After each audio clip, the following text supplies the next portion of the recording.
Hi, and welcome to Tech Journey Insights with me, Beverly Clark, And I'm Rebecca Franks. and we are going to take you on a journey through what's grabbing our attention in tech and sharing with you insights from our journeys in the tech industry, interspaced and interspersed with our insights around education. We are edupreneurs and we are delighted to share our journeys with you. So, Rebecca, what's grabbing your attention today? Well, I say this has been grabbing my attention for quite some time. But I've just received this book. I just ordered it the other day, and it's called Unmasking AI by Buolamwini. I absolutely love everything that she does. Since she was on the documentary Coded Bias on Mm, Netflix, I think it's quite a few years ago now. mm. And I follow her on LinkedIn and keep updated with the algorithmic justice leads. And I've been very excited about this book. And I've got to chapter 2. So I'm getting there, and I'm really enjoying the way that she's describing her love of being creative with technology and all the experiences that got her to where she is now, but also how she really thinks about how AI is causing harm and what we can do to prevent that as well. So I'm only on chapter 2, so I've got lots to go, but I am very, very excited about reading this book because it does look fantastic. I'm going to read that eventually also. I mean, I always recommend the Coded Bias Netflix documentary. It's on Yeah. my Instagram channel also because it really gives you insights into understanding AI, and also if we don't pay attention how different groups could be excluded from tech. And I would say to anyone, don't think it couldn't happen to you. Yeah. So really insightful, and she does amazing work. And really made me think about some of the things we're seeing with AI happening in the news, which Yeah. may seem funny sometimes on the face of it, but Mm. these are really big issues. For example, recently there was a company, a parcel company, a really well known one. I'll share the link of that. Yeah. And it used a chatbot. So when customers are interacting on a website, they're actually interacting with a chatbot, and it's an AI Mm. driven chatbot. And Yeah. that chatbot had been trained not quite correctly, and it ended up swearing at customers. Now, That's not good, what's is it? going on there? No, not good at all. It's clearly needs more training if it's going to do things like that. And there's been a lapse of judgment there with leaving it up to the AI to talk to customers, because at the end of the day, it's your brand that you're trying to protect. So if you put all your faith into um an AI to do your customer service, you better be very sure that it's going to do its job properly, because it doesn't sound like it did in this situation. No, it didn't. And also, lots and lots of companies are, turning to AI because it's cutting costs. There's less reliance on staff, but it's it's what they're trained on. It's the data they're trained on. It's the model that Mm, the AI is trained on, and that's what we're interacting with. So many times these days, I'm finding myself thinking, "Am I speaking to a human or am I speaking to an AI?" yeah. And personally, I'm finding it quite frustrating because the answers you get back, there's a certain point when you think, there's no way this could be a human being. And Mm, invariably, I'm right. It's actually an artificial intelligence system interacting with. yeah. And I think we need some human interaction, especially when we have problems that need resolving, which the Mm, AI system hasn't been trained on. yeah, absolutely. Yeah, it's definitely needed. And there's so much more work that needs to be done in this space. And people are using this to cut corners, really, and it's not ready for it at this point. You've got to be really careful what it's producing. You can't put all your reliance on it. Obviously, I use ChatGPT quite a bit. I think you do as well. Oh yeah, And, oh, yeah. it is great for bouncing off ideas and trying to spark that bit of creativity. But there's a certain point where you're like, well, this is just utter nonsense now, and you're not listening to anything that I'm saying. And you've completely misunderstood, and it's just not quite right. And you can't just think, whatever it spits out at you, you can't accept it to be factual or accurate or anything like that. You have to be really, really careful. So yeah, I don't think we're ready yet. No, it's a generator. So Yeah, it's only generating based upon what it's been trained on. It's exactly. like you have a little scan of social media and you realize that so many of the images we're seeing now are AI generated images. On almost every single podcast we do, we're talking about artificial intelligence, but it Yeah. is dominating our world. So we've got AI generated images, AI generated video, sound. It's constant, all of this AI generation. So I think that all of us need to pay more attention to what's going on and question, how is that serving me? How is it Yeah. serving other people that aren't like me? And that's really, really important, because when AI stops working, or it gets a mind of its own, then we're going to have problems. And this isn't some distant thing in the future. This is right here, right now. Yeah. There's recently there's autonomous shipping, and we'll pop the link into this. But autonomous shipping, where the ship could be autonomous with or without passengers. And that Wow. made me think, yeah, wow, indeed. I thought, hang on, with or without passengers. Because at one point my brain thought, okay, if a ship is just sailing across, the Atlantic Ocean or the Pacific Ocean, and it's just being remote controlled, that's okay. But Yeah. if I'm a passenger on board, say on a cruise, how do I really feel if it's fully autonomous? Yeah. What Yeah, do you that think fills about me that? with absolute horror. Being on a cruise in the first place, because like I have all sorts of phobias around large structures, claustrophobia, I get vertigo on ships, blah, blah. So with that going on as well. And then the thought of not actually having a real person sailing the ship, that would terrify me. I don't know. You definitely need somebody there. I mean, they do that now with autonomous vehicles, don't they? They try to make sure there's somebody there so that they can take over and they're testing things. But at some point we will just rely on it, and it is a little bit worrying because how can you train it on all the different scenarios that can happen at sea? When you think, I mean, I know you go on TikTok, and I imagine you've discovered that part of TikTok that talks about the North Sea with all the huge waves. I don't know if you've seen it No, or I not. haven't seen that. Oh, No, have you not I'm seen it learning yet? something. It's got some like a sailor tune in the background, and then it's just like images of how bad the North Sea is, like how Oh gosh. dangerous it is. And when you think of what waves can do, Oh yeah, like, you can't.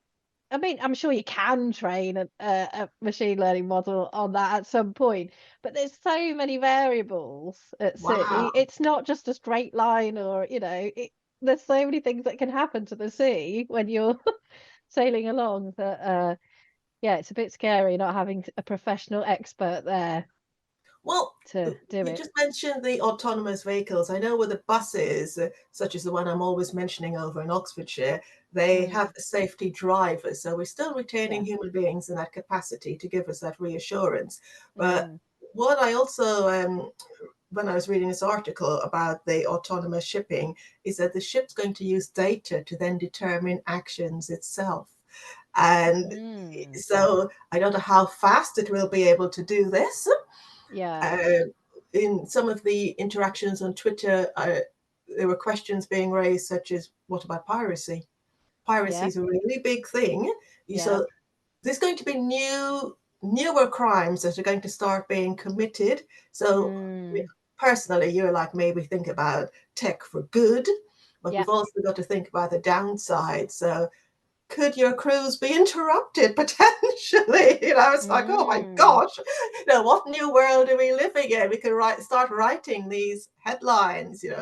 Could there be more dystopian headlines? Where are we heading with this? Absolutely. Yeah. It is. And I also noticed at First Bus, they're one of the big bus providers, they're using AI to design and update timetables. They've got thousands of buses Okay. in their fleets. Now that's Yeah. AI for good. But I do Yeah. question a few things there also. Is that based on usage and traffic and that kind of Yeah, they've thing? been using the data to Okay. ensure that we don't have loads of buses turning up at the same time. It used to happen to Mm, me in my youth. It was the bus 106, yeah. and you'd wait for ages, and then three of them would turn up. First Yeah. one full, second one full, third one then drives off, and you're left stranded, on a Mm-hmm. dark winter's night. Yeah. This has happened to me on too many occasions when I was younger. Mm. So if we can manage this better with artificial intelligence, I'd say that's great. Yeah. Yeah, no, and that is a good use of it, isn't it? And Mm, it's kind of like, I mean, we do kind of get that now with sort of Google Maps. It is looking, it's mm, predicting traffic and rerouting and all that kind of stuff. So you can definitely see the benefits if you can shorten your journey by 20 minutes or whatever to avoid a traffic jam. That's brilliant. Um, so that technology being used in the bus network, that's a great use of it. I'm trying to think, are there negatives to that? I don't know. I can't think of that many. I think we throw that out there to our audience. Mm, So I yeah. could pause and just say thank you to everyone who's listening to us. And we Mm, welcome your thoughts and your opinions and your ideas around this topic of tech. And yeah. what are the pros? What are the cons? Let us know in the comments, because there is so much. And I think continuing to raise awareness of issues with tech is really, really important. Yeah. Um, share with you what happened to me a few Sundays back. I shop with a major supermarket chain, and Mm, I woke up and got on with my morning. And an hour before my shopping was due, just received an email: "Your order has been cancelled," and that was it. oh, that's So of not good. course, yeah. What am I going to do for my Sunday dinner? This just throws Yeah. out. It throws everything out of kilter. And so started like going onto the website. There was nothing there. Went onto social media. Twitter was full with people tweeting, hang on, you Mm, can't do this. Well, it has happened, so not that you yeah. can't do it. It Yeah. has happened, Yeah. and it was just system failure, Oh dear. system malfunction. And Mm, all you've got is an email or a text. Some people, I think, got texts, and that's it. We don't know what didn't work. mm, And, this just happened on that day, just at the last minute for some customers like myself. Too much reliance on systems. And also, there's a whole communication issue there. It's just, yeah. there you go, it's not happening. Computer says no. Yeah. And I'm always mentioning that documentary, Computer Says No, and that's it. What do Mm. you do at this point? Yeah. I don't know what I would have done because I think I've had online shopping now since it first existed. I feel like it's been about 10 years, but I mean, I couldn't tell you. I couldn't tell you how long, but it feels like about that long. And I rely on it so much as Mm, a time saving thing more than anything because, when you've got two parents both working full time, like you've got to find ways to bring more time into your weekend so that you can actually enjoy it, if you're lucky enough to.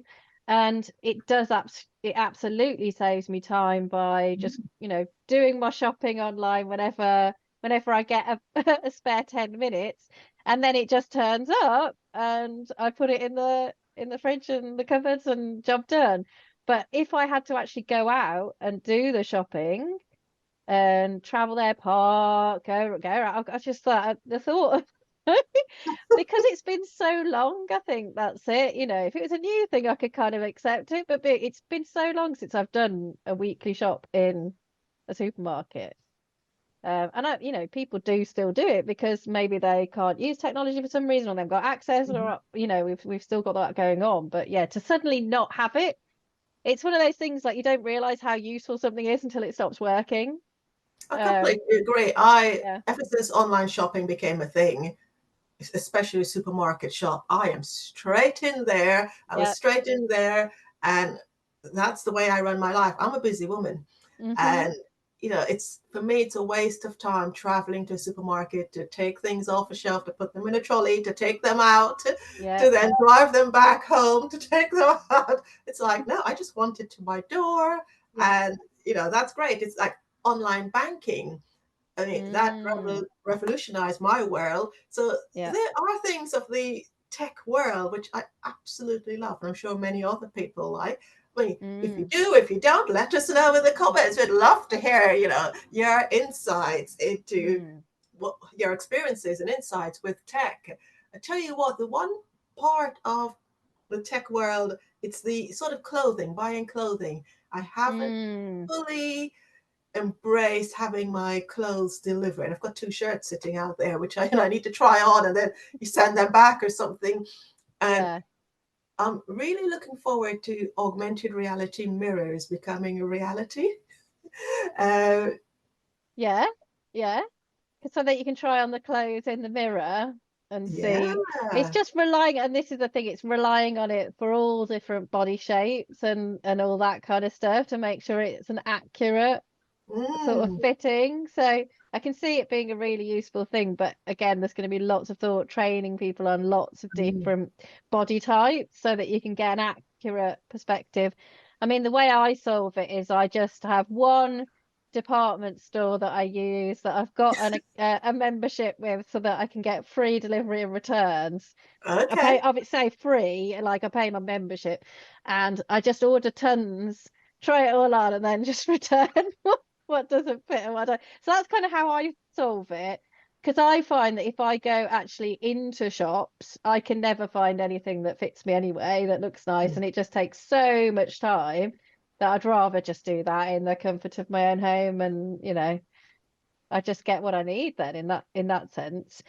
Um, but yeah, it is tricky because there's only one department store that I would trust to do that with. No, but like some of them are just hideous clothes, and you've got the whole returns process isn't as good. You know Um, what it is? It's the feel also. That's what I'm concerned mm, about, because yeah, since, I mean, shoe shops, for example, seem to have disappeared from the high street, and I was really struggling to find nice mm, shoes for events. yeah, And so I'm currently scrolling the website of a very big department store, and I can see things that look nice, but when it comes mm, to my feet, it isn't just looking nice, it's how does it feel? yeah, And the only, so my only option here is to order and then mm, return, which yeah, seems a bit of a waste.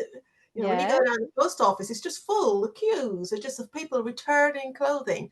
That mm, surely isn't really great. There's a bit of no. wastage going on there at some level. Oh But yeah, there definitely is wastage going on. I mean, I tend to do it in bulk, so I'll do it in one lot and then return. That's pretty much it then for like 6 months, if that. So it's not like I'm doing it like some people do it almost every day, don't they? They yeah, get yeah, stuff, yeah. but I don't. So I do it in one go, so I feel like that's not as bad. But I can see, yeah, if you were doing it every day, there's a lot of plastic involved, there's lots of cardboard Mhm. involved and waste going, all that going in the bin if it needs to, the travel of all those different journeys. So Absolutely, yeah. yeah, but I suppose for me, it would be I would have to travel to the department store, walk around, probably not get what I need, maybe go back again, travel somewhere else. So actually, it probably for me, because I don't do it very often, it's probably better for the environment. Mm. But yeah, if someone does it every day, no, yeah, I wouldn't have thought it is better for the environment in that sense. Yeah, it's a balance, really, isn't it? Hmm. Tell you what else. I mean, I had an experience with the doctor's surgery recently whereby I had a blood test booked. I booked it Hmm. long in advance. And then 10 days before, I got a text. It just said, your appointment has been cancelled due to unforeseen circumstances. Now, in my Yeah. mind, unforeseen circumstances, no, no, no. It's clearly foreseen, but you're Yeah. getting these non-human Hmm. interactions. It's just a text. There you go. You sort it out, you rebook, Yeah. and when you need things like blood tests on a regular basis, that's really poor. So it's Hmm. where, using any sort of system not for the benefit of your customers, clients. It's a frustration of the tech age. Yeah. Um, just like that, you just send out a text. It's it's not human. No, no, and then not being able to respond to it, or Yeah, if you can respond to it, it's via a machine, it's not via another absolutely. human, and you can't, yeah, it is really frustrating, and that, that's why we've got to make sure everything's tested properly Mm, and it's human centered when we do these things. So tech can be amazing. mm. Um, but yeah, we've got to make sure that we're putting it in the right places and that we're testing it so that it actually works for the people that are using it. Absolutely. And the testing, every time I hear about a system not working, and we encourage people listening to us to ask questions. And one of those questions is to say, how has that system been tested? What Yeah. data has it been tested with? How long has it been tested? When do you go back and check how it's working? These are the Hmm. questions we've got to keep asking to ensure the systems are working for us, because we're still human involved in a digital and a tech world, Yeah. and we need our tech to work for us for good. Hmm. It's really important. But let's put a tech on one side. I mean, we're also edupreneurs, as I call it. We have our businesses, multiple different strands to each of us, and as we work on our own, one of the things we have to do is to ensure that we are on top of what's going on around us, that we know the latest trends, that we keep our Mm. own skills and knowledge up to date. And I thought today we could share some tips with our listeners on what we personally do to keep ourselves up to date, relevant, and just to ensure that you know what's happening in your industry. And this is, Yeah. important for anyone in any industry sector, really. Yeah. So I mean, for example, before us recording here today, I attended the Federation of Small Businesses here in Wiltshire Mm. to, just network with others. So continuing to build my professional learning network. And funnily enough, I met another podcaster in that session. So that has furthered my learning network. Yeah, absolutely. It is really, really important to networks are unbelievably valuable. And it's really important that you do nurture your networks. Mm-hmm. But then it's also just figuring out, well, where do I go to do that? Mm-hmm. Now conferences tends to be one of the places where people go to network, but you do have to make a very conscious decision when you're a business owner, especially a small business starting out with little sort of equity in your business. You've got to plan your year, look at the conferences that are coming up, look at the ones that you're going to be able to network in and will have the most benefit, and think, well, can I afford to go? So there is a cost to going to a conference. It's, you travel, you're losing a day's pay doing something else, some contract work. You might need to buy some new clothes to go Oh, to yeah. it. You're probably going to eat out. All of those things, there's a cost to it as a business owner. And if you're not going to get really anything in return, you've got to think, well, is there any point me going? So you've got to really be careful. Is this conference going to benefit me from a CPD angle? Like, am I going to learn something new that's going to benefit? Am I going to expand my network? So it's Mhm. nice to go and speak to people that you already know and catch up with them in the real world, but also, am I going to expand my network? And how much is that going to cost, and how much might it bring me in revenue in the future? You've got to always have that business head on, and there's a finite amount of things like that you can do, but Mhm. then there's lots of other free places where you can learn things like YouTube.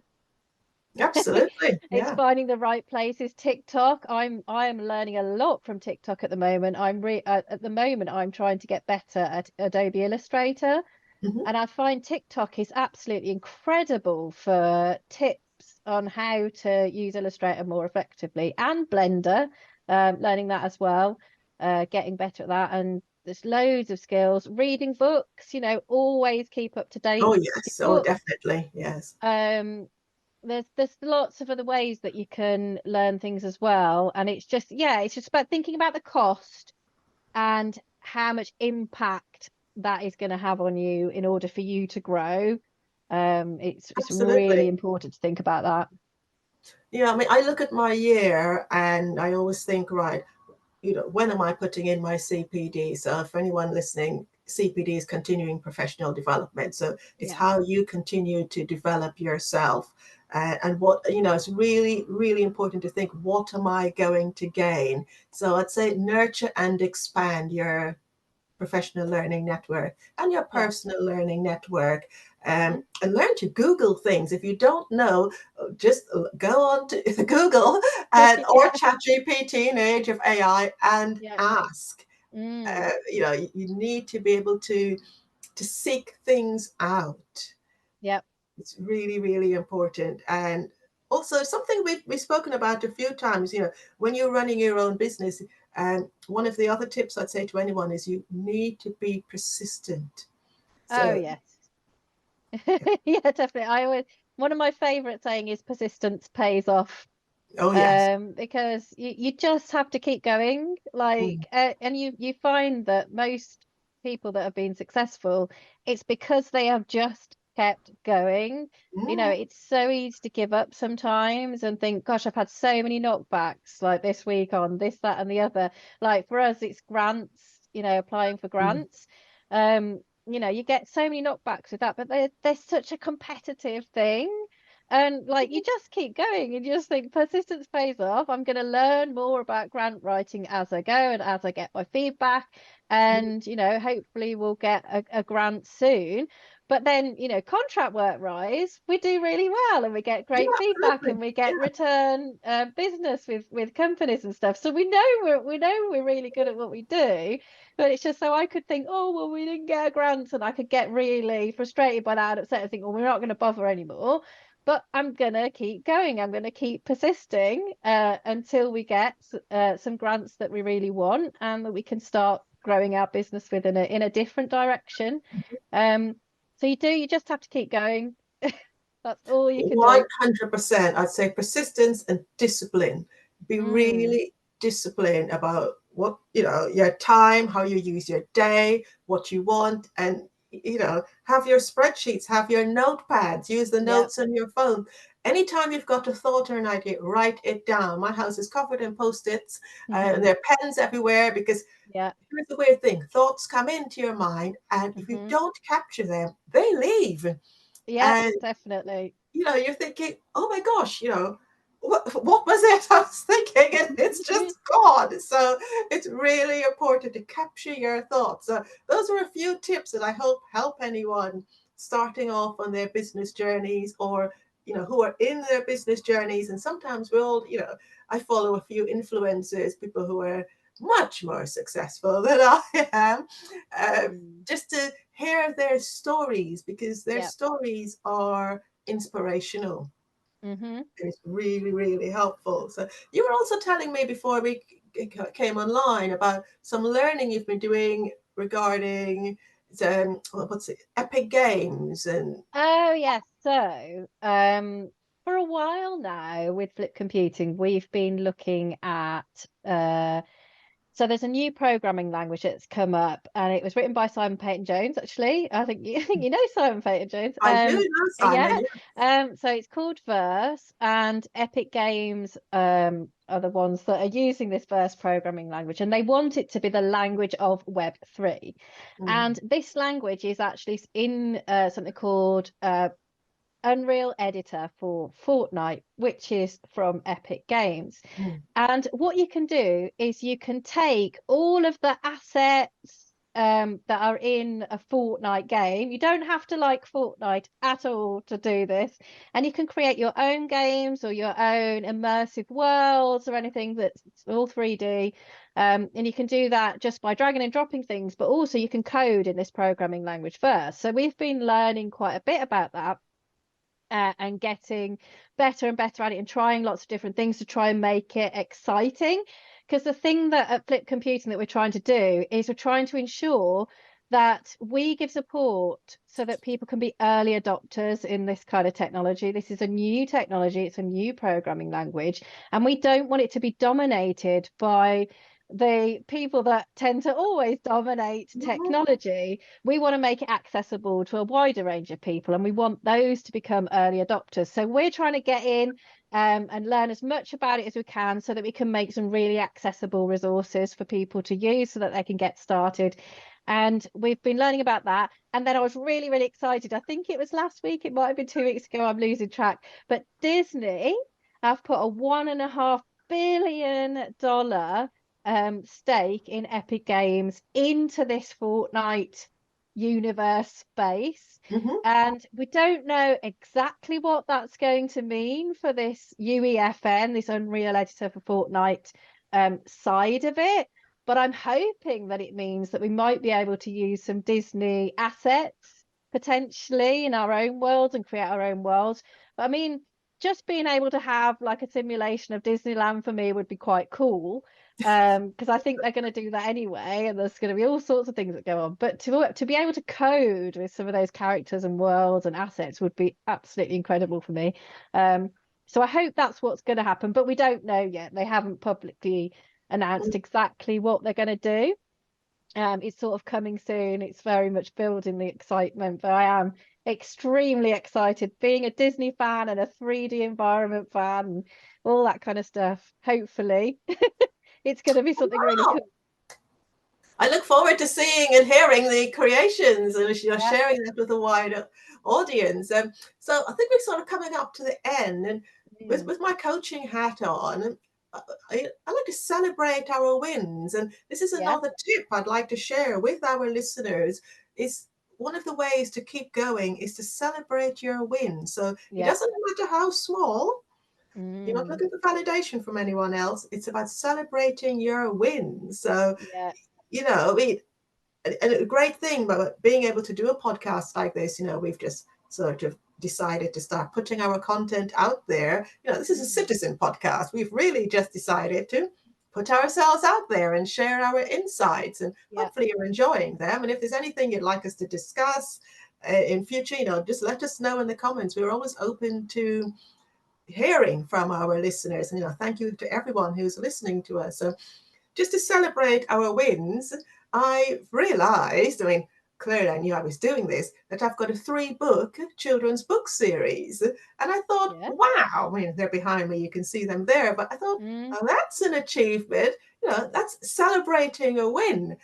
A couple of weeks ago, I was a panelist at an event for celebrating women and girls in computer science education and generally in tech, really.